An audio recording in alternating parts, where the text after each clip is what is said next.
and say that before we begin, I wanted just to give everybody an agenda so that they know the flow of the event. And the first thing that we're going to be doing is TSLIP land acknowledgement. After that, we're going to be discussing some intentions for the day, and I will be sharing with you some of the answers to the questions that we asked about what people were expecting today to ground the event in our own intentions. And then after that, we turn it over to Council Fire for their presentation. And then after we have the presentation, we'll do questions and answers and have an open discussion about whatever comes up. Okay, so TSLIP land acknowledgement is coming up right now.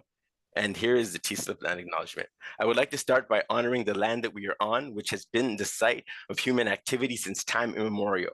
It is the traditional territories of the Huron-Wendat, the Anishinaabe, the Chippewa, the Haudenosaunee Confederacy, and most recently the Mississaugas of the Credit River First Nations, on which I recognize that I am an uninvited guest. Ontario was covered by 46 treaties and other agreements and is home to many Indigenous nations from across Turtle Island, including the Inuit and the Métis. These treaties and other agreements, including the One Dish with One Spoon Wampum Belt Covenant, are agreements to peaceably share and care for the land and its resources.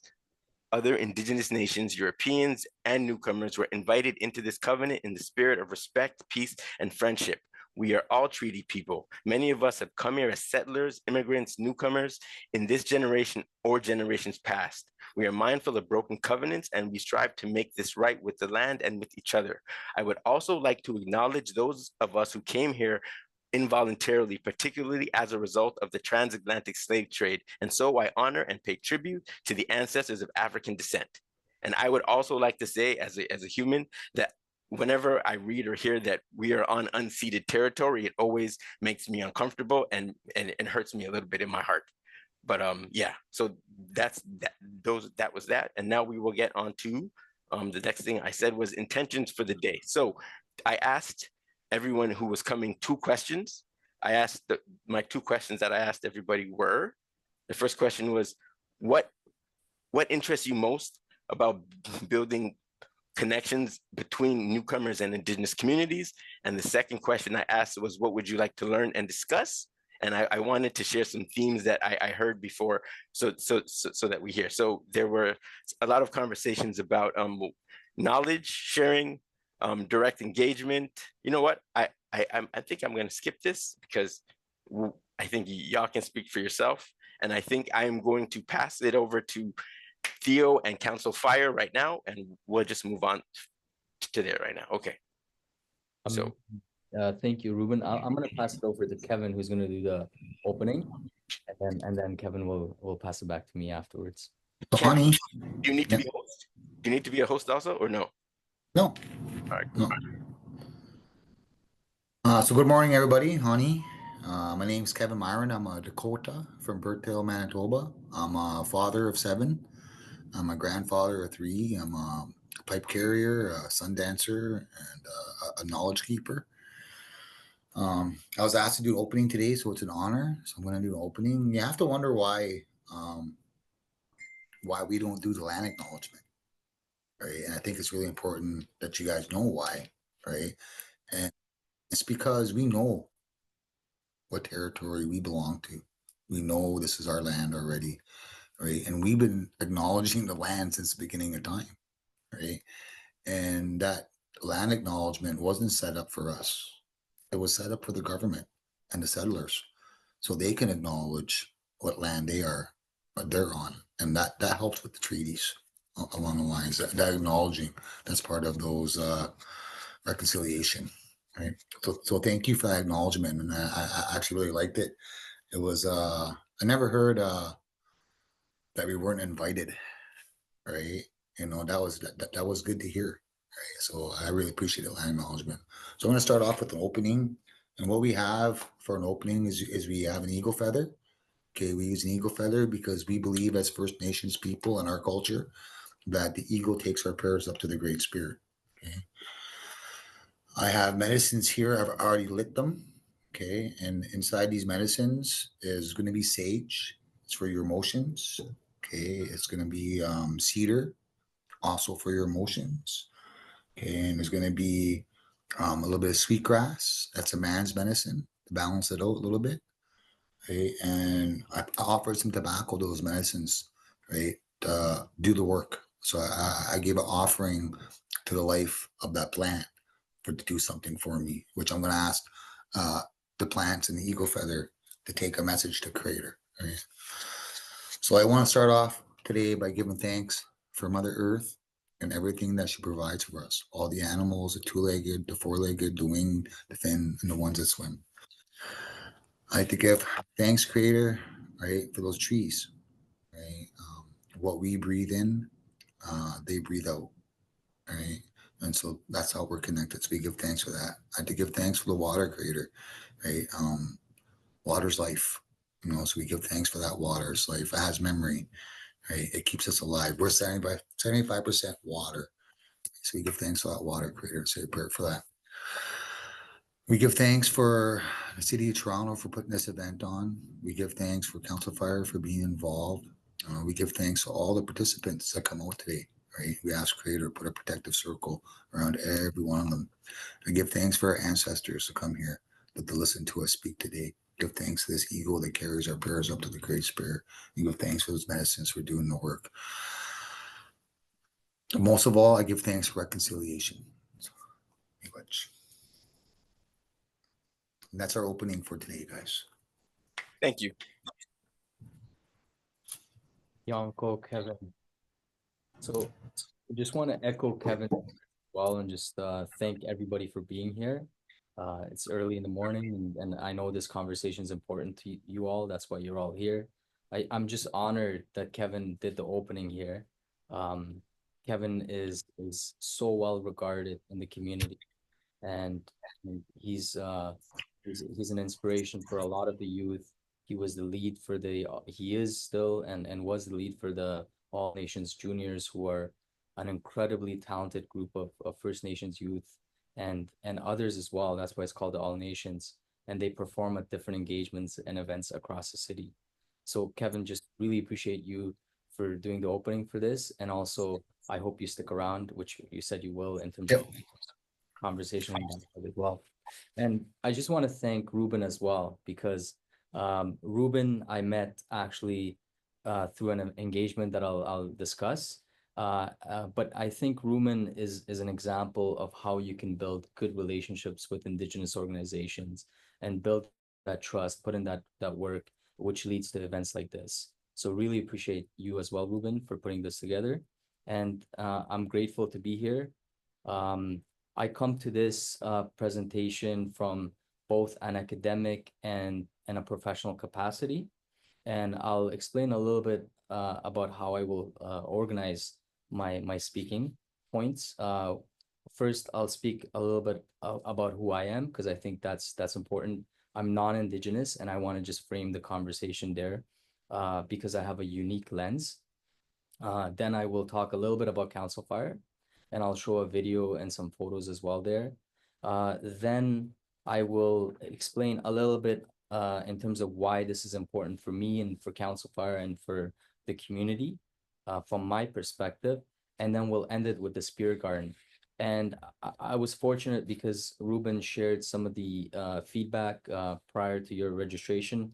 And I think people here are interested in tangible takeaways. There was a lot of questions around what we can do, how can we build better relationships, what are some practical activities that we can move reconciliation forward. So that's where the Spirit Garden comes in. So with that, let me begin about a little bio and introduction in terms of who I am.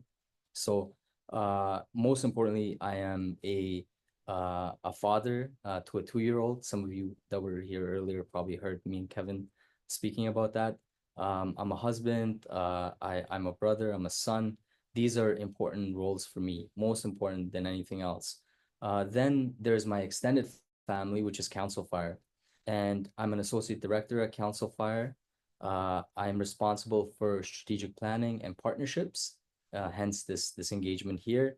And then I work very closely with our board designate, Andrea Christian, on a lot of other areas. And this includes our special projects, some of them, For example, the Spear Garden, and then also some of our events like the Indigenous Legacy Gathering.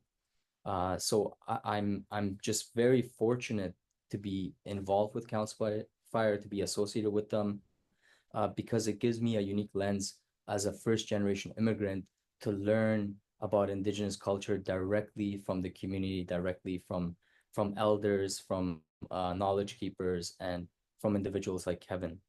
Um, I've worked in the nonprofit sector now for 10 years with the Indigenous community specifically. Prior to that, I was working in an academic capacity with some First Nation communities in Northern Ontario. And I arrived in Canada with my family in 1997. So I wasn't born here, and I was born in Afghanistan, and we fled the country in 1994 prior to the Taliban coming in power. And we had to leave because of the persecution that the Taliban represented. And now they're back in power, 20 or so years later, but we fled long time ago. And I spent majority of my life in the formative years going through that whole immigration experience, going from Afghanistan to Russia, living in Russia for a little bit with my family so my dad could save enough money. Then we went to Germany, and this is through all illegal smuggling networks and all of that. So I went through that whole experience and living in immigration centers in Germany for a bit before the government helped with housing, and then lived in a house. And then finally, we were sponsored to come to Canada in 1997. And the way that happened was actually through the AKDN, the Smiley community. So the other identity is that's important is I'm a Smiley by faith. A Smiley is a little sect within Shia Islam, which is Muslims, and actually in 2022, I went to Turkey. This is the second time the Taliban came around. So 20 or so years later, I went to Turkey to help the AKDN and also UNHCR and Global Affairs Canada to bring Ismailis to Canada to help with their immigration forms, to go through that whole process. And that was another full circle experience for me. So and I was able to do that by taking a work leave from Council Fire. So it was interesting because here I am working for an Indigenous cultural center, and I'm helping other settlers from my own community come to Canada. So there was these interesting questions in terms of uh, um, academic research questions and just what that meant in terms of practicality. So that's a little bit about me. And I can share with you about Council Fire a little bit. And Kevin, please feel free to jump in.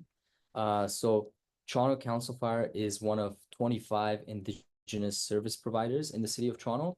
We all belong to an umbrella organization called TASC, the Toronto Aboriginal Support Services Council. And we are not funded by TASC, but we we are part of this network where we can share resources, and we can use this organization to meet the needs of the community. And the needs are great for the Indigenous community. There are anywhere between 70 to 100,000 Indigenous individuals that live in the city, and those figures are not accurate at all by any means. There is a lot more than that. Those figures come from the census. And as a lot of you know, with some marginalized communities, they don't participate in the census.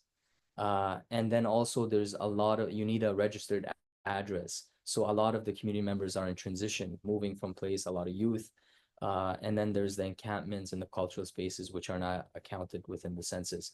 One of the figures that demonstrates the needs of the specific needs of the Indigenous community is the Indigenous community is less than 1% of the population of Toronto, yet they are 20% of the population of individuals that are houseless. And everything starts within the home, right? Everything else is connected to that. in terms of employment, education, etc. Kevin, I saw you turn on your camera. Is there something you wanted to share? No? Okay. So these are some of the needs, and we belong to task. The other group that we belong to, which is equally important, is the Ontario Federation of Indigenous Friendship Centers, the OFIFC. And Council Fire is a friendship center. There are two of them in Toronto. The other one is the Native Canadian Center of Toronto, which is located at Spadina and Bloor. And they're the grandfather agency, we call them. And Council Fire is a little bit newer.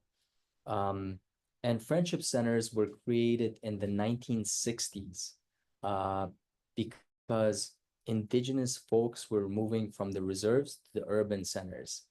And a lot of them were coming actually to Regent Park, where we're located. And this is why Council Fire was created.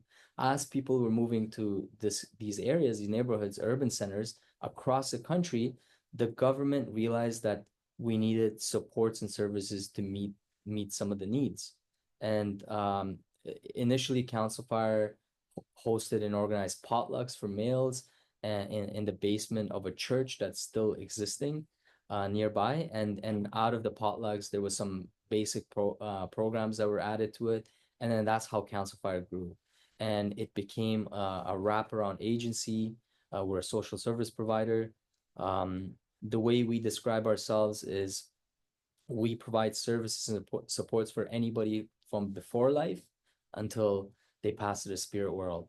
So anything in between there. So we have programs such as youth programs, drop-in, food bank, Meals on Wheels, cultural programs.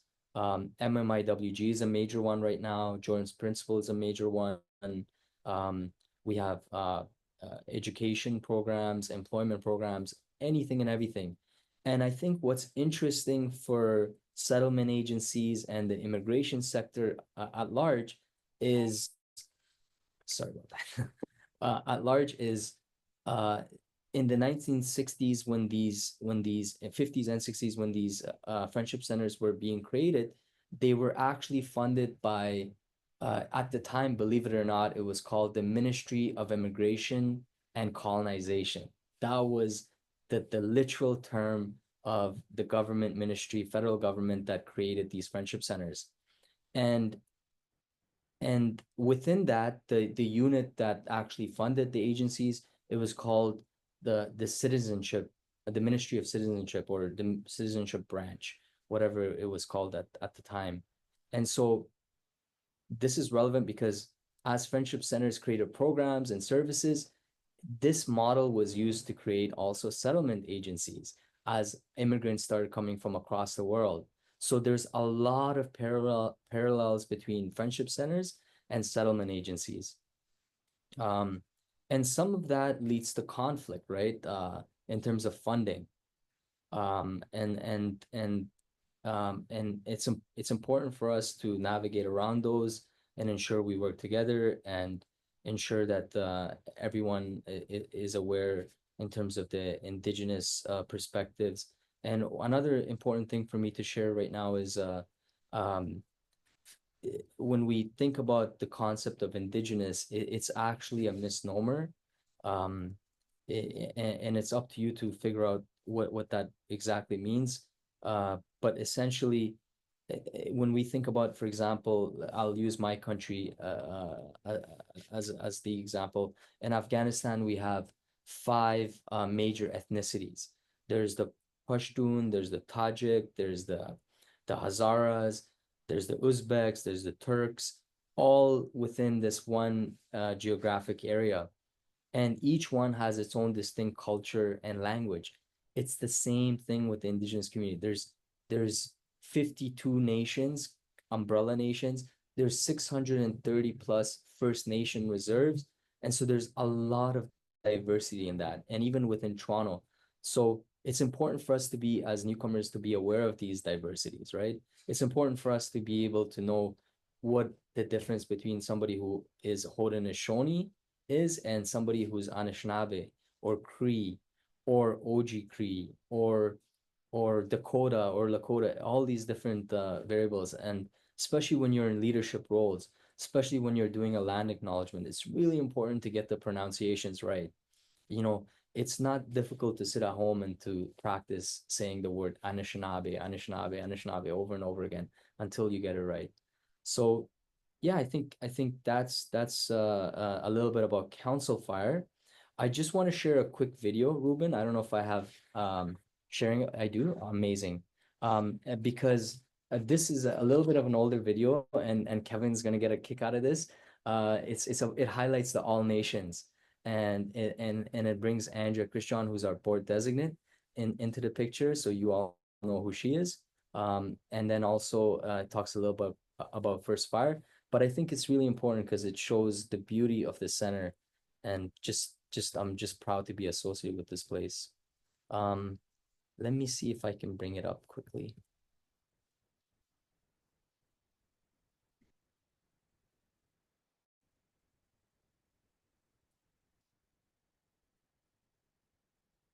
There we go.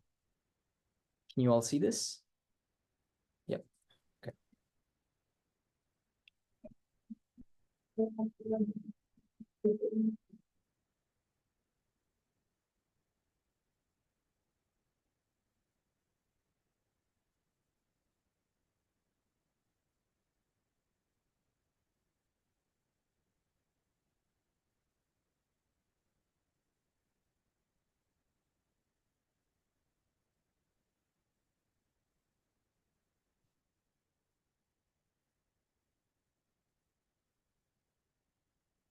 I wonder when I dance jingle, I will be as strong as an eagle. When I dance fancy shawl, I will move as fast as a butterfly. When I dance hoop, I could be anything.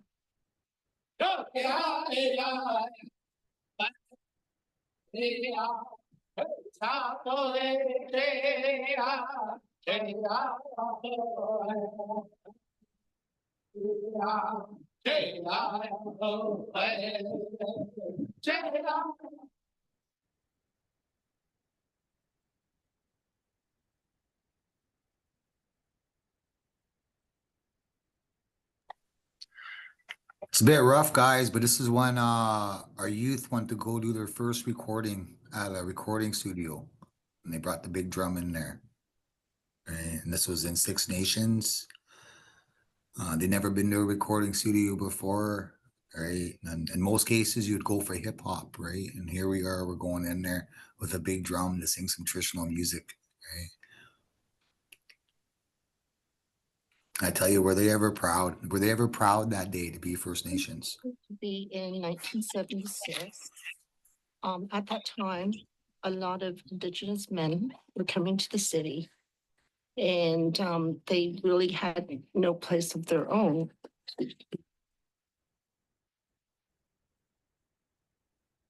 Space for me to go, feel comfortable, gather, find out what's going on in the city, where the resources are. A lot basically were from the residential school. Once they graduated, they left, or once they were released, I guess it's just like they had migrated to the different cities and urban settings to really hide because of what the devastation that they had gone through. And right now, the last stat that came out in 2016 is 85% of First Nations folks have relocated to city centers. And as the numbers started to grow, then it evolved. It was 78. So it was incubated for 2 years, and in 78 they became registered as Toronto Council for Native Cultural Center. And what they felt, they in terms of the collective of the board, had come together and come up with the name Council for. Council for, everything comes full circle. Then we started noticing there's young parents coming to the city, so programs started to grow and grow as the need became more apparent. I think it's a positive way because, to be honest, it keeps us away from bad things. Like, we're here drumming, but we could be out there, doing drugs. Like, I think it's a really positive thing, and it keeps everyone together, I think. I am a singer and I'm a drummer. And I love drumming. that drum brings everything together, and it starts off and they'll say, you know, our mother, but what happens is that that drum actually, because of the skin and that relative that has given up its life for it to be, it's still, its spirit is still very much alive. Council Fire drum's pretty old, right? And it's come, it's gone, comes back, and it goes. By the time I first started with this drum group, I felt like I'm actually, you know, feeling I got this feeling in my tummy, you know? I couldn't get this feeling out of my tummy. Like every time I would come to a pause, go to sleep, wake up in the morning, that feeling would always come to me. Drumming is really important in my life. I love the feeling. I just love drumming with my friends and family. Just knowing that used to not be able to happen, it's really sad. They feel that love for that drum and that love for one another. They know if there's a problem, right, they can go to each other. Love's there. What I want to do is I want to become, you know, a real actual singer. Yeah, we don't have to hide no more. That's the most amazing thing. I mean, you know, and my kids are proud. They'll sing anywhere. When I first got hired on to Council Fire, there was no dance program. On the 9th, and it's in a professional studio. I wanted to find a way to merge my two passions, which is Aboriginal community development and youth work, and the performing arts. The beginning is awesome. Really, really awesome. We just have a little bit of cleaning to do. We teach a lot of different units, hoop dancing, break dancing, contemporary. So it's not just traditional dancing. They're learning a whole variety of different styles of dance. What you give is what you get. And if you invest in them and acknowledge them, then they want to do well too as well. It's really important to be acknowledged. And I believe that with the program that we offer, it does that. I really want to teach other people how to dance and carry it on to generations.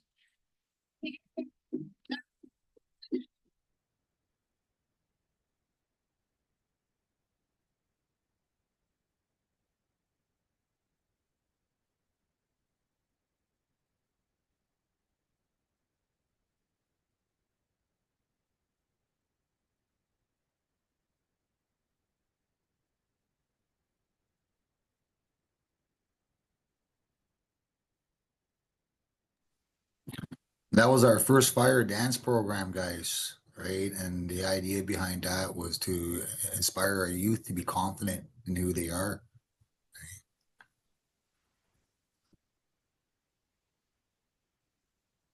Is that you in the video, Kevin? I was in the video, yeah. Yeah, I was in the video. Yeah. I was doing some drumming. I've been at Council Fire since I was 21, and I'm 46 now.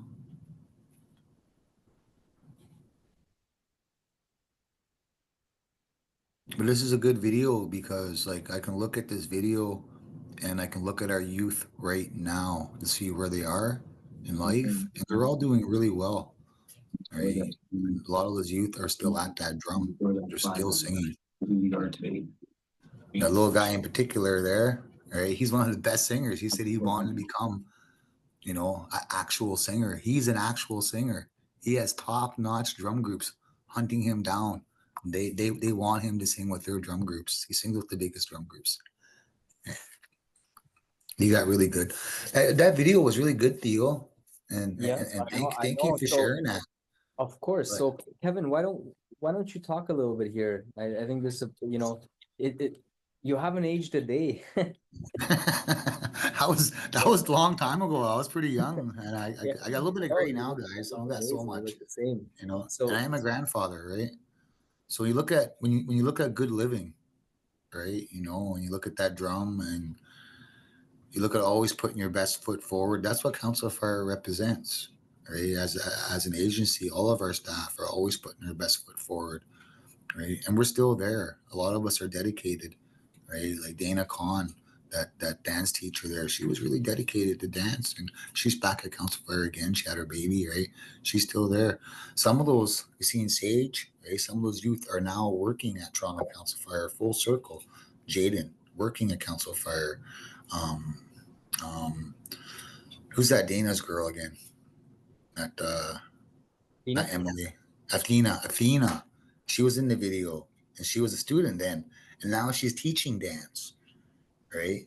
So that's full circle. Alberthurian out there, he struggled a little bit, right?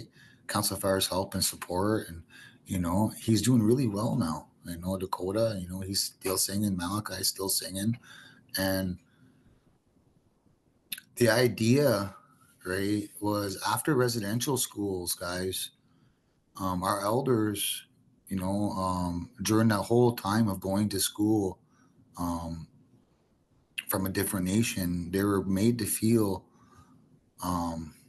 ashamed of themselves, right? So everything that had to do with residential schools was to take the Indian out of the Indian. So we weren't allowed to speak our language.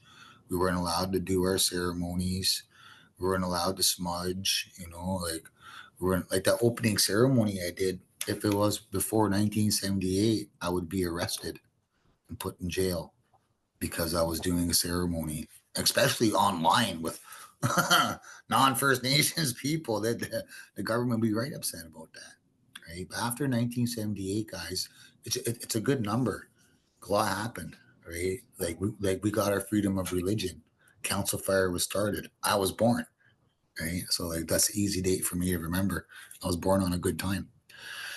So when I first came to Council Fire, Andrea asked me if I wanted to work with youth, and I said I don't know if I can do that, right? Because I was working with the homeless community, and that's what I was, used to, right? I was used to helping in that way, feeding guys, making sure that they had a place to sleep or a jacket or even if they needed someone to talk to. That was my kind of field. And then when Andrea put me with the youth, I wasn't too sure if I could do it, right? And so I tried it out. She said, "Oh, come on, you got 5 kids, Kevin." At the time I had 5 kids, right? I said, okay. So I went for it, right? And I was trying to find a way to get the kids to do culture, and they all went to First Nation school, right? So they all smudged every day, right? So I brought out the smudge, and they're like, "Oh, Kevin, we don't want a smudge. We already had a smudge, this and that." And I couldn't really get them to engage so much in culture, right? But they would do all the fun things like go to the park, go swimming, and do all that great stuff, right? So one day I found a drum at Council Fire, and I brought that drum out. It was made by a guy named Steve Teakins. He's now the ED for Native Men's Residents, right? And I brought that drum out, and the boys kind of went around it, looked at it, and they sat down, right? I had no idea how to sing.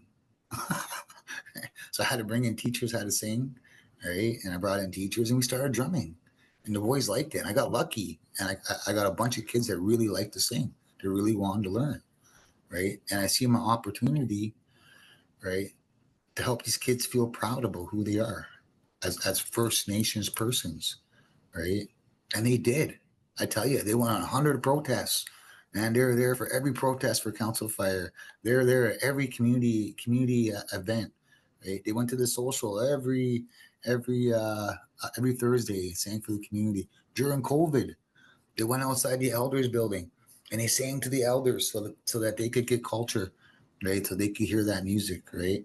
And I'm really proud of what Council Fire has done with these kids, right? There's some pictures of some protests right there, right? Because Council Fire supported them, right? They invested, like Andrea said, right? They invested in our youth, and it's turned out really well. This was at a time when our youth, they bust into the Chiefs. Okay, this is the Chiefs were going to talk to Trudeau, and the youth didn't want the Chiefs to be wimps. Okay, and they wanted the Chiefs to stand their ground. So they had locked out everybody, all the youth of the Chiefs, so we couldn't speak. And we broke into the hotel and broke into the conference, and we busted in there with our drum, and we told the Chiefs exactly how we felt. Right? I don't know if the Chiefs ever did stick up to Trudeau, but our youth did anyways. Right? So it shows, and they still have that spirit. They still have that pride. And that Eagle staff you see there is still at Council Fire. It's grown a little bit though, because we've had a lot of youth come through, so there's been feathers added, right? Which all those feathers on the Eagle staff represents that honor, that Council Fire has gotten throughout the years, right? By working with the youth, each one of those feathers is a youth that's been has been a success, right? They're doing really well. So thank you, Theo, for sharing that video, right? And I just wanted to say a little bit about, like how Council Fire inspires our youth, and not just our youth, our elders. We have an elders program, and they picked up singing, right? They picked up they're called the Red Bear Singers, right? And they picked up their hand drums. But when they were kids, right, they were told it was wrong. They were told not to do that. As a matter of fact, they were punished. They were punished for trying to speak the language, right? So to see our elders pick up their drums and to sing, right? And Council Fire had a big part of that, huge part of that, bringing that pride back to First Nations people. And Council Fire acts as a safe place for First Nations to come, but not just First Nations. Um, every culture, every nation visits our center, right? And if it's not to come see what we're about, we're feeding everybody, right? So we have a meal program that happens every morning and every lunch, right? And that doesn't discriminate. That feeds everybody, right? And we have a food bank that feeds everybody. We have an employment program that feeds everybody. We have an education program feeds everybody. So Council Fire, like they focus on natives, right, and bringing that pride back and looking after our own. But we don't just look after our own, right? We look after our whole community, right? No matter where that community belongs, where they come from, right? We do that. We're part of that. We make sure we feed. We make sure everybody has what they need, right? So yeah, that's all I gotta say, Theo. That's amazing, Kevin. Thank you so much for that. It's interesting because that's actually part of the culture, right? The being inclusive, being sharing, right? The dish with one spoon, that's where that comes from. And if you look at the early settler history, the European colonization history, when the first Europeans came here, the Dutch, the British, they were actually looked after by the indigenous nations that were there. They were received well, they were taken care of. They taught them how to hunt, taught them how to survive in the harsh winters and all of that. And I think that just continues, right? It's part of the culture. Um, just thinking about time, I want to show a video about the Spirit Garden because that's what I'm most excited about to share with you all. And then we'll have a conversation afterwards. And this is just a very short video. It's by the construction company. It's not our own video, but I think it's a good summary in terms of what the project is about. And then I'll share a little bit more and share some more photos. Can everyone see that? Ruben, good? Okay. Just gonna full screen it. Still good? It's not full screen yet, but it looks good. And Okay. and your volume's low if that matters. Oh, Like not your voice volume, but on the YouTube clip. Yeah. okay. Let me just, sorry.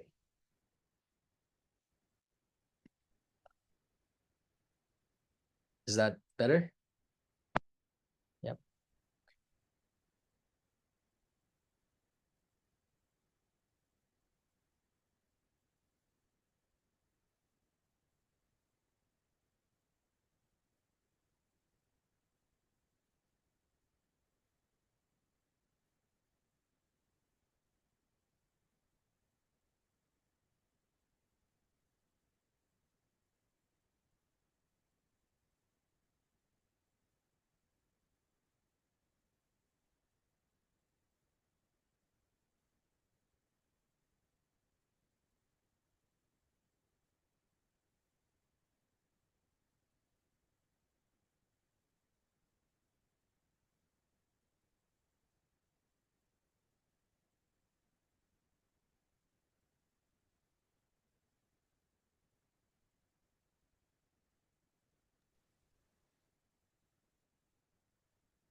is there supposed to be sound with the clip or? It's just the time lapse.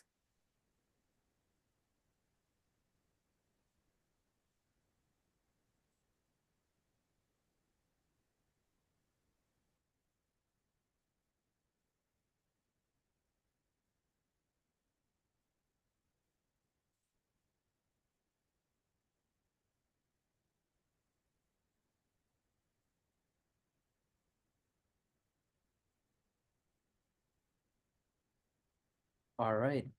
Okay, so the Spirit Garden.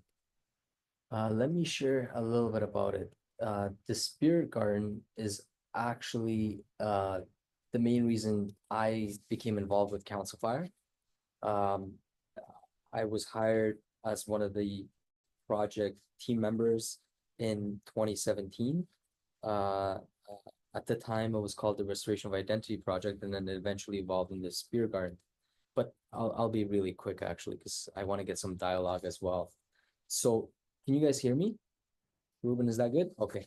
So the Spirit Garden is a 20,650 square foot space on the southwest corner of Nathan Phillips Square. It's open currently. It opened on September 30th earlier this year in the fall. As I speak, I'll share some photos as well. And it comes from the Truth and Reconciliation Commission Call to Action 82, but it is much more than that. It's an enhancement of that.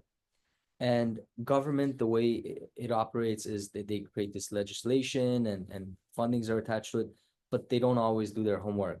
So with the TRC Call to Action 82, they ask for the establishment of monuments in each capital city. Now, as a cultural center, we recognize right away that monuments are not part of Indigenous culture. And so we reinterpret that broadly, and we looked at developing a garden rather than a monument. And we were able to do this in partnership with some incredible individuals and levels of government. We worked with the City of Toronto on this particular initiative. And initially, this is also interesting, the City of Toronto was trying to steer us to other parts of Nathan Phillips Square, other parts of the city that are a little bit less visible. And for us as an Indigenous cultural center, that was a little bit absurd. So we were very adamant and straightforward and direct with them. We saw this piece of land that was available and we went after it. And we played a little bit of hardball, and then right away they recognized the importance of the space, and I think we all benefited in Toronto from that leadership. And now the relationship with the city has really blossomed. What I'm actually most excited in terms of the relationship with TSLIP and the settlement agencies and the sector in general is the ability to provide programming at the Spirit Garden. The Spirit Garden includes all these incredible opportunities. Like, for example, here in this photo, you see somebody with a hijab, probably a newcomer or maybe not, but a lot of non-Indigenous folks able to come to the space and interact and learn about the culture. And there was no space like this when I was growing up. Probably the same for a lot of you. And this is an incredible opportunity, I think, for newcomer agencies. What we're doing right now is putting together a co-management process to do programming. There's opportunities for teachings within the teaching lodge. And each element, like I said, holds important value and symbolism and knowledge. So I think when we talk about practical engagement with the Indigenous community, this is to me a very easy opportunity and something to explore. Just recently, we did an engagement with the Law Society of Ontario, and we invited our knowledge keeper, Anishinaabe, in terms of the teaching lodge, and we held 2 workshops there. And so while we're formalizing this process, I wanted to share a little bit about the Spirit Garden and explore ideas with you all as how we can collaborate and work together. when we were creating the space, the vision was it is a teaching, learning, sharing, healing space. Teaching is a major component of that. Learning is a major component of that. When we talk about truth and reconciliation, the first thing is truth. So this is a space to make that happen, right? To bring that to life. And I'm just interested in terms of the opportunities that are available to us and what we can do together. We also envisioned citizenship ceremonies in this space, and we were approached by the Institute of Canadian Citizenship to put that together. But we're envisioning citizenship ceremonies a little bit differently. And we have to be very mindful of the way we structure it. It can't be just your simple citizenship ceremony. It has to be an Indigenous-led ceremony. So we're putting all of this together, and I thought I would share some the video and some photos and hear some of your thoughts and your feedback. And so with that, I will conclude my portion of the speaking and presentation, and I'll open it up to everybody to have a dialogue, because I'm just interested to learn who you all are and how we can work together. Okay, so before we do that, I wanted to say something. Number one, I want to apologize to everybody for not giving you a chance to introduce yourself. That was intentional. I wanted to make space for Council Fire and Theo and Kevin to do their thing. But now imagine us getting into a circle. And what I want to ask us to do before we get to the question is I want everybody who is comfortable to introduce themselves. So what we're so yeah, if you're comfortable sharing your voice, you want to hear your voice, introduce yourself. And then if you want to put either a question in the chat or if you want to ask us a question, and then we'll have all the questions and we'll go from there. Does that make sense, people? Does that work with y'all? Because, you know, I one of the things that I was most excited about for this was just to get everybody who's interested in doing this work to get into the same room and discuss. So who wants to go first? Or should I call names out, or should we do raise hands? How do we want to do this? I think, how about everyone who is interested in speaking, raise your hand. Go to your thing and raise your hand. And if you're doing this podcast style and you're not at your computer, I won't call you, I won't embarrass you. Just put your hands up, and if you have questions, we'll go from there. Yeah? Okay. So I'll go first. My name is Ruben, and I want to know what you want to know. That's all. Who's next? Hi, good morning, Ruben. Good morning, Theo. Good morning, Kevin, and good morning, all of us here. This is Sonam. Thank you so much for your coming here and presenting this to us. Definitely, I learned so much. And I mean, yeah, I am the communication coordinator for Toronto South Local Immigration Partnership, and I am, yeah, I mean, I'm here because I want to be here. And yeah, I'll stop right there and I'll come back to questions after everyone has introduced themselves. Thank you. Mary Carmen? Yeah, thank you. Hi, everyone. My name is Mari Carmen. I am part of Toronto South LIP, and I'm also the anti-racist coordinator for the National Local Immigration Partnership Secretariat. And yeah, I just want to say thank you for organizing this session. I do have questions too, but I'm going to just make space for everyone to introduce themselves. And yeah, thank you. Great. Georgina?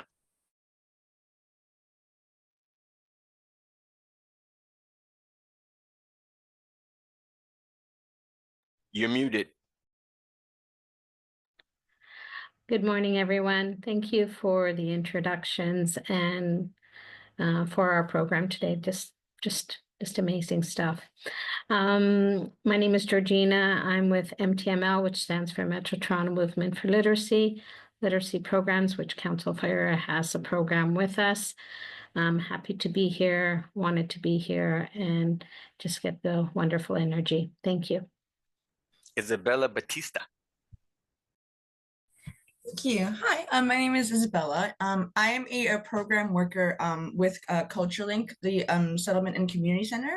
And I'm a program worker for a youth program that we have called On Indigenous Land. And it's a program that we have just to for racialized youth, just to, I guess, empower them, educate them, and show them how they can support Indigenous communities. And yeah, I'm just happy to be here. I'm happy to learn more about the organizations that are partnered here. And yeah, can't wait to ask questions.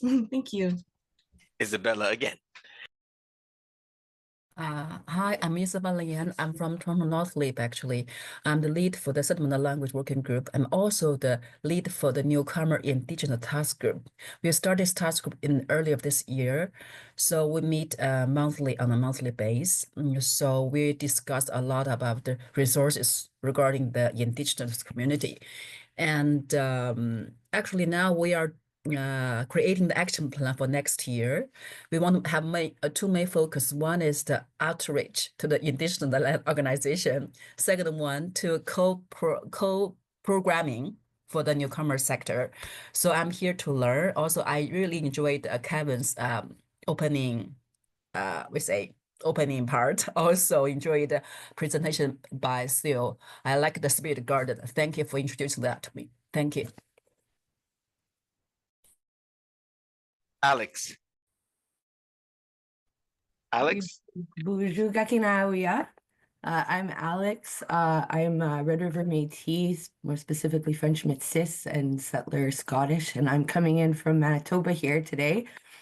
Kevin may be familiar with where I'm at. I'm live up between Sandy Bay Anishinaabe First Nation and Ebb and Flow Anishinaabe First Nation here in Métis country. So I am the communications and outreach coordinator with the SAW Association, the Canadian Refugee Sponsorship Agreement Holders Association. So which is a mouthful, but we're a national network of all those organizations across Canada that work to privately sponsor refugees to the country. So I joined the association back in 2021 and was really delighted to see how keen everybody was in engaging on matters of truth and reconciliation and their responsibility as those welcoming newcomers and through the private sponsorship stream and what they need to do to help build those relationships between the newcomers they're sponsoring and the Indigenous people in their local communities. So that's been a big part of what I've been working on over the last 3 years. We've had a series of conversations over those 3 years, and just this past Wednesday was the most recent one where we brought everybody together to look to understand more about the concept of land back and to look at how we could use that concept to define our actions and root them in solidarity with Indigenous folks. So I'll stop there, but I have more to share and I'm very glad always when these conversations are organized to take place. So Chimigwech to Kevin, Ruben, and Theo for doing that today and everybody who's showing up. Jenny Lee. Sorry. That's okay. Hi, Ruben. Hi, TSLIP friends. There's so much I didn't know today. Thank you for doing this. My name is Jenna Lee. I work at Together Project. We run welcome group programs for refugee newcomers. I didn't know that Council Fire also helps people who are non-Indigenous. I didn't know that they have an Afghan on staff. That's cool. And so for later on, my question is, how do we bring more newcomers into your space? How do we get them to do some workshops with you guys? Thank you. Nadia. Hi, good morning, everyone. My name is Nadia Umadat, and I'm the manager of TSLIP. Kevin, it's really nice to meet you, and Theo, it's nice to see you again. And welcome and thank you for everyone who's attended today. I assume that's all the people who want to speak. So let's get to the questions. I think, how do we do this? Should we do questions in chat? So put your questions in the chat and then we'll answer them. Does that make sense? Because sometimes the questions go on too long. So put the questions in chat and then we'll answer them. That way we'll get time to dance with as many questions as we can. And thank you everybody who had their cameras up. That was really cool. Maybe we start with the first question, which was, how do we get more? Oh, there's a hand up. Okay, but we'll start with Jenny's question because it was, how do we get more newcomers in the space of Council Fire? How do we begin that collaboration? What is the process?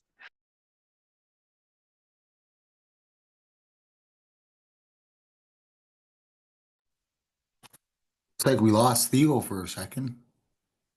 He's processing. I guess I could. I'm still here. Are you still here?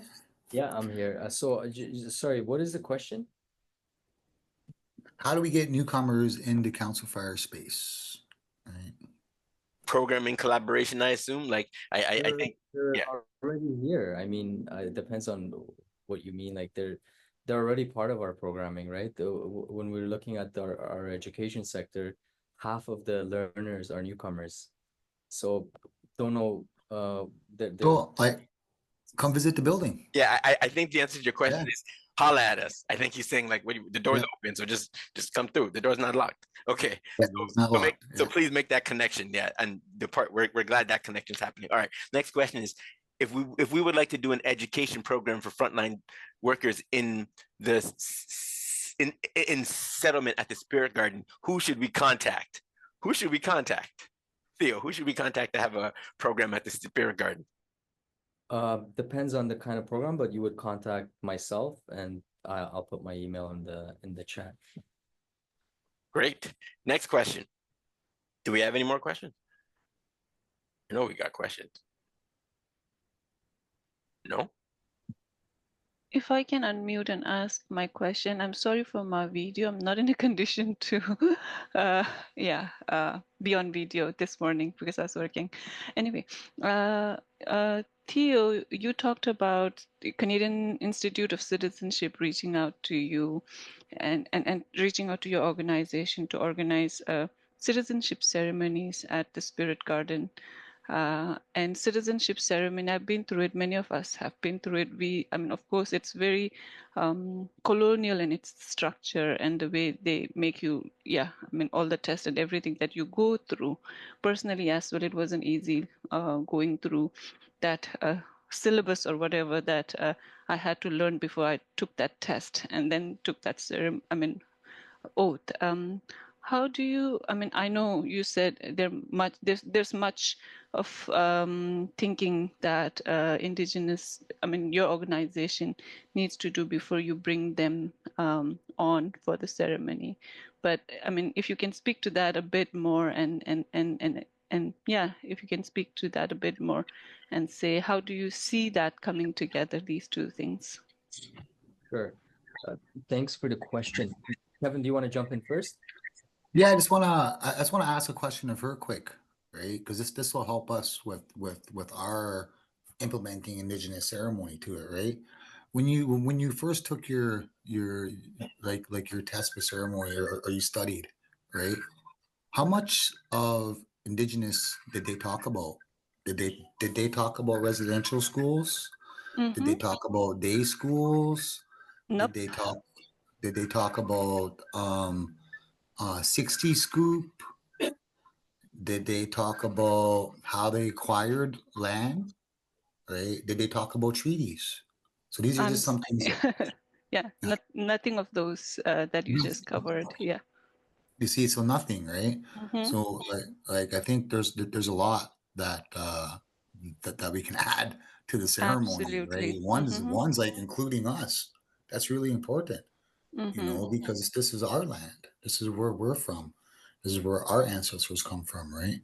So when we're doing a ceremony where we're welcoming community or welcoming newcomers, right, new community to our space and our environment, we should be talked about, right? So I'm gonna bring the question back to Theo to see what he has to say about that. Anyways, go ahead, Theo. Sorry. That's excellent, Kevin, and you absolutely that's where I stand as well with Andrea. I think so. We had some preliminary conversations with Institute of Canadian Citizenship. ICC, I guess it is, and they approached us, and they wanted to look at the Spirit Garden for some citizenship ceremonies. They already conduct them across the city, right, all over the place, and the citizenship ceremonies are very colonial. That's changing slightly. You got to make an allegiance to the Queen. The way the format is as well, it's not in a circle. There's no acknowledgement of Mother Earth. It's very political. And so, that's one side of it. Personally, I am grateful. This is the contradiction here, right? I'm grateful because we escaped war, came here, and became citizens. That allows us to travel across the world and have that peace and security. So it means working with the elders, working with the community, and looking how we can find a common ground, right?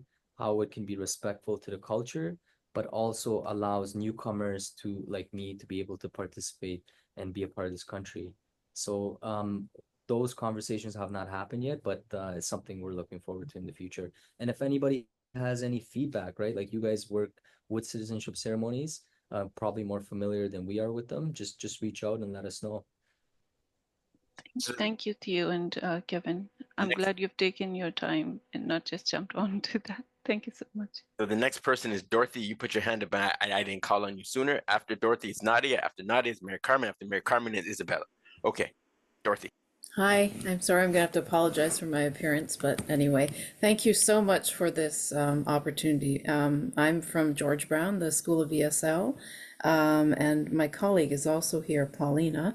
And yeah, echoing some of the other sentiments, really excited about this initiative, really moved by hearing some of the stories you've shared and just wondering how we can get our students involved. We have a class leadership program, and in the last group, the students said one of the things we said, what are you really looking to learn and what area do you want to grow in? And a lot of them said, that they really want to learn more about Indigenous culture and history and, see where there are commonalities and areas for learning. So I'm also interested in what we can do and the potential for partnerships for learning, and we'll definitely reach out. Thank you so much. Great, Nadia. I mean, Theo, you want to speak to that, but it just sounded like it was awesome, and it sounds like you're going to handle that later. So, wait, I'll let Theo reply to Dorothy. I'm sorry.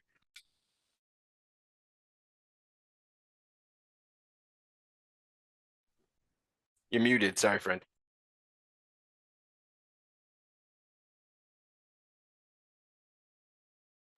I'm sorry, I lost my screen. I was sharing something and I want to be able to speak to it. So what I was just sharing was just to go build off that, Dorothy, something that is tangible and easy would be a tour of the Spear Garden with some of your classes and colleagues. We did this tour here with the Lost Society of Ontario, and I spoke about it but never got to share it. And we brought in our elder to do a teaching around it. So this is an easy opportunity, right? To have the students learn directly about the culture within a cultural space, and then talk about reconciliation and how we can work together. And there's some awesome exercises and activities that are related to that. So please reach out over email and we can look. Absolutely. Thank you. I really appreciate it. Looking forward to it. Nadia. Well, thanks, Ruben. My question is, when we've been speaking and having these conversations about immigration and newcomers in regards to reconciliation work in the Indigenous community, the opinions on immigration vary greatly within the community. So we've heard everything from the Indigenous community is not interested in immigration to that they're very welcoming and really, wanting to have good relations going forward. And I'm curious to know, like, just some thoughts and reflections of what you hear, as well as in your own, maybe even a little bit of your own personal perspectives. Not to put you on the spot, Kevin, but I would be interested in hearing like what you've been hearing from like the organization or from within your community.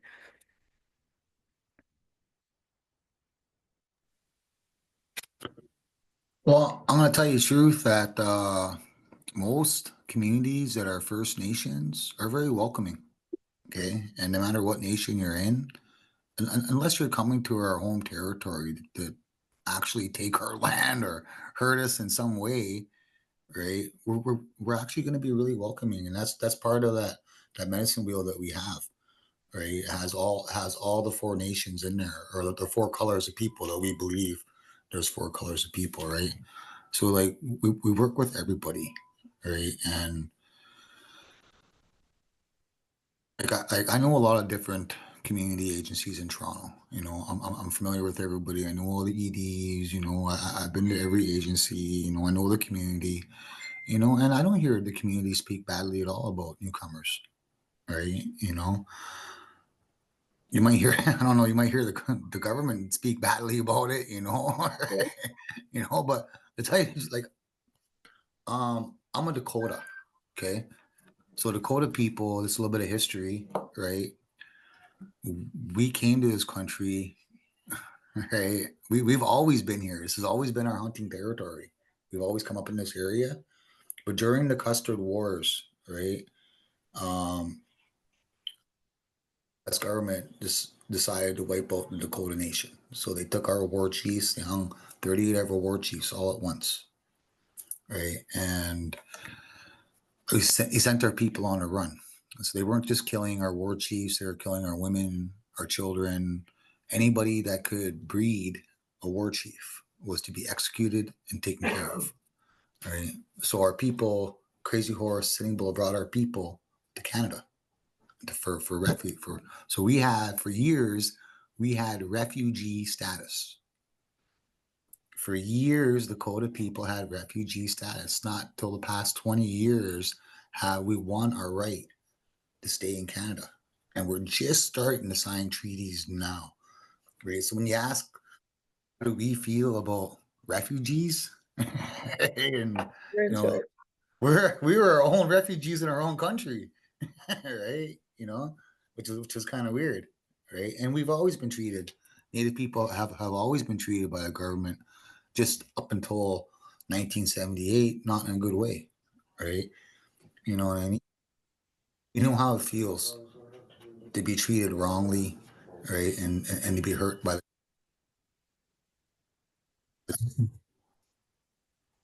so like we don't do that tit for tat stuff, right? You know, we try to make good the best we can, right?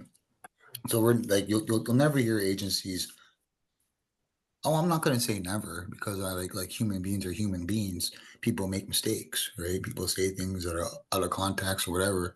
But in general, in a whole, you're not gonna see Native people complain too much about immigration, right? Because this is a safe place for somebody to come to, right? And that's what we do, right? You know, is we provide that safe place, right? You know, when the Europeans first came here and the settlers first came here, like Theo said, you know, we didn't start off with war, right? We started off with helping right away, right? You know, we nursed our newcomers to health, right? You know, we taught them how to plant corn. We taught them how to hunt. You know, we taught them what medicines were good for what while we were here, so they could survive, right? And we're still doing that, right? When you look at Toronto Council Fire, when the newcomers come to Toronto Council Fire, we show them the ropes, right? We take them to the education department. You know, we show them where they can get food. We show them about the prenatal program, right? We show them that there's after schools programs if their kids are interested. And not only that, right, is we talk about the other agencies that they can access in this community, in Regent Park community, right? So like when we're talking to you guys, that helps us be able to direct people in the right direction too, if we can't do something, right? That's our feel on well, that's my own personal feel on immigration and how Native people I assume feel towards that. Hope that answered your question. It does. Thank you. All right, next question is Mary Carmen. It was actually a very similar question than what Sonam was asking. I just wanted to kind of hear Theo's and Kevin's perspective on that contradiction of having a ceremony and like Theo mentioned, right? The oath still pledges alliance to the Queen, and so I think that adding a section or a small section on treaties does not change the fact that the very first part of that pledging alliance is to the Queen. And I did my citizenship ceremony not long ago, and I remember that as we were reading the pledge, the person who was leading the ceremony made sure that our hands were visible. So our hands had to be visible throughout the the reading of that document, and there were people walking through the aisles, making sure that our hands were visible. So when I heard that, it brought me back to that moment. Wow. Okay. Thank you. Isabella. Actually, Theo already answered my question. I want to ask about the tour. Yeah, I think it's a tourist very good option for the settlement workers in the sector to get idea what is spirit garden. Yeah, I think that. So still is there we say tour guide for the tour? Yeah, how it look like the tour guide? I mean tour to the spirit garden. Yeah. Tour guide looks a little bit like me. Oh, But no, we're in the process of formalizing this. There will be a dedicated website to the Spirit Garden, so you'll be able to book tours, and youth from our community, from our center, will provide the tours, and they'll know the teachings, the culture. So it'll be amazing. But right now, we're in the process. The tour that we did with the Law Society was kind of like a tester to get things going. Okay, so Oh, go ahead. sorry, yes, again, so Theo, so when are you gonna formalize the process for the tour? What's your have date for that? I imagine we don't want to start it in the winter time. It's too cold. Probably in spring, I would say. And I'll let Ruben know, and then he can share widely.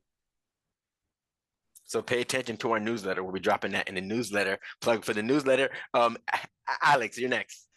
Hey, thanks. And this is more of just a comment and some information I want to share. And always, you know, hearing even in our community of sponsorship agreement holders, questions about how to go about engaging with Indigenous folks in local communities. And that's been something we've been really looking at. How can we help that? How can we, you know, help support that? And so the SAW Association about 2.5 years ago, largely myself, partnered with Mabalu Lamore from the Canadian Centre of Victims of Torture. And CCVT has been doing some amazing work, not just in relationship building, but really looking at how they can invite Indigenous knowledge into their service, the services that they're providing, which I think is a whole other level of where we should be looking at things, is how we can inform our own practices with Indigenous knowledge. In that case, they look at land-based learning, Indigenous-led land-based learning to address issues of trauma in the newcomer refugee community. And so that's the kind of thing I think is really exciting. But so we kind of had a shared vision, and CCVT is also a sponsorship agreement holder. So we've been working for the last 2.5 years to launch an organization called the National Newcomer Collective for Truth and Reconciliation, or the NNCTR, because we all love acronyms. I'm going to share a flyer for the NNCTR in the chat, and I really encourage you to all take it, come see, join our email list, because basically the whole idea behind the collective is to bring all of us who are trying to do this work in our own kind of silos together in a kind of community of practice, so we can own our own responsibilities to teach ourselves and learn and do that, you know, deliver that education that's really needed to inform people that they're not necessarily getting, as we mentioned, through, you know, the orientation folks get when they come to Canada, or the citizenship test, which happens kind of further down the road. But really to look at that and how we can help provide collectively resources, share best practices. What are you doing? What are, you know, so kind of inspire activity, and also to work in solidarity with Indigenous folks, to help support various calls and actions that Indigenous folks anywhere in the country are trying to take, that we can help as such a big network across the country. If we look at the newcomer settlement network all across the country, it's massive. So bringing those two groups together, I think, has so much potential to move the needle on change.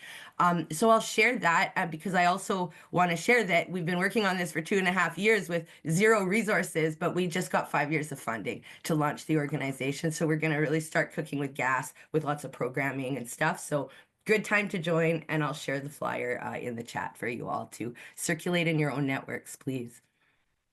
Can I jump in real quick and say that I went to a CCVT event where there was youth, like newcomer youth, working with Indigenous elders to talk about what they learned about the land. They came out with this book too. It's called Renewing Relationships with Global Lands, Exploring of Indigenous Refugee Relations within the Canadian Centre of Victims of Torture. It was amazing. Yeah, and whatever you send us, we'll also share with our people. Yeah. Theo, Yeah, if you want to I speak can't seem to upload it to the chat for some reason, but I'll email us. Okay, I will do that, and you can circulate it. If I can get it to work, I will try to do it. Okay, Kevin and Theo, do you want to reply to that? or not much to say, right? Just congratulations, Alex. That's amazing. Okay, so we have 5-ish minutes left, and I wanted to open the floor for any final questions. If there are no more final questions, that gives us a chance to land the plane softly and also talk about next steps or wrap up. So I'm going to do a last call for questions or comments or thoughts. No questions. This is questions, not comments. Questions specifically.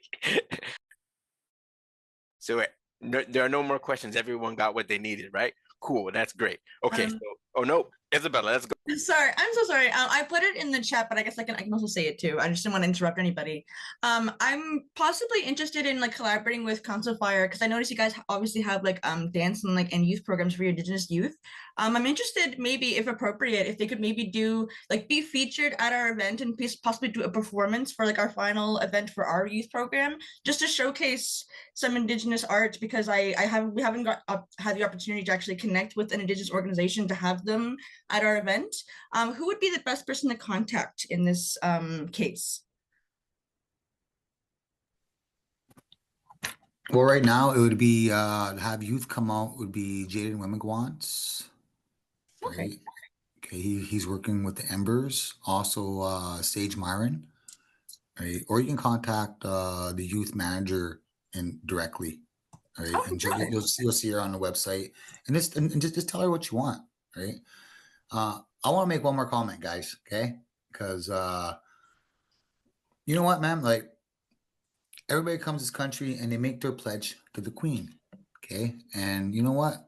That's really good, okay? Because right now what the Queen's doing and what Canada is doing is really great. You know what I mean? Like they're helping, right? Where you look at, well, I'm just gonna put it out there, Trump, for instance.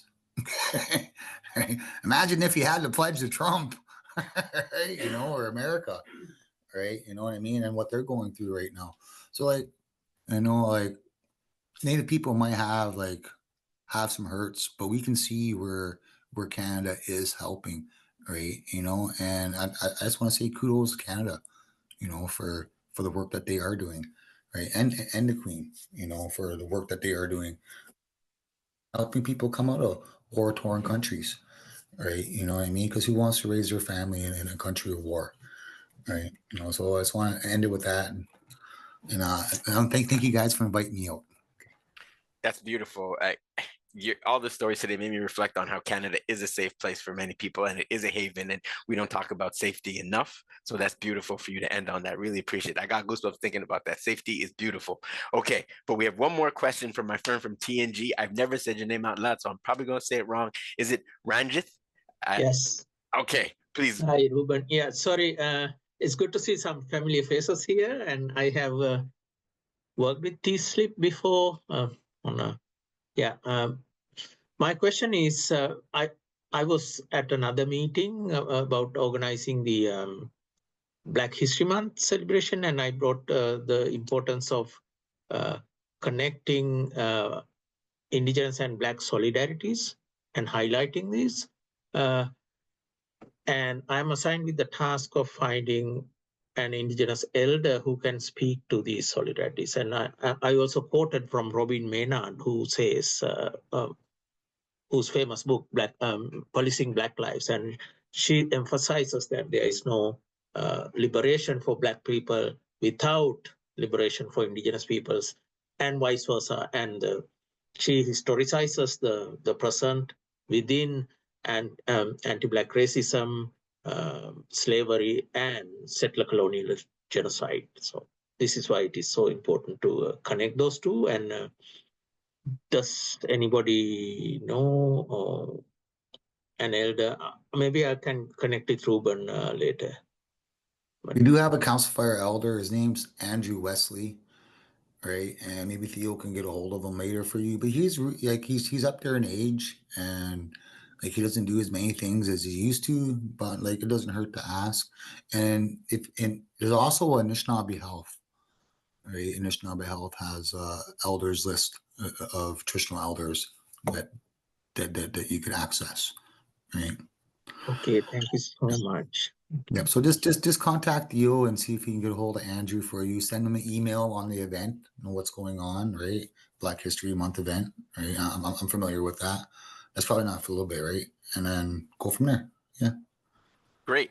Okay. Thank you so much, Kevin. All right. So we're wrapping up. Theo, do you want to close this out? No, actually, I'll just say thank you, Ruben. Thank you, TSLIP, for this opportunity. Hope it was fruitful for all of you, and I'll allow Kevin to close it. That's good to go to Kevin next. So like when we open up with a traditional opening, we close with same way, right? So medicines are lit. Right? I got an eagle feather. It takes our prayers up to Great Spirit, as a Sayani creator. So I want to give thanks for this meeting with our newcomers and our newcomer agencies. A lot was said today, Great Spirit. You know, I hope we take all that's said and take it to our hearts, you know, and work with that creator. We ask that we work with our hearts today and from here on in, and we welcome this partnership with all these agencies. Miigwech. Thank you so much. Let's keep the energy going. Everyone have a great rest of your day. I'm sure we'll see everyone soon on the path. Awesome, Ruben. Bye, buddy. Thank you. Well, happy holidays. Thanks, everyone. Bye. Thank you, everyone. Take care. Bye-bye.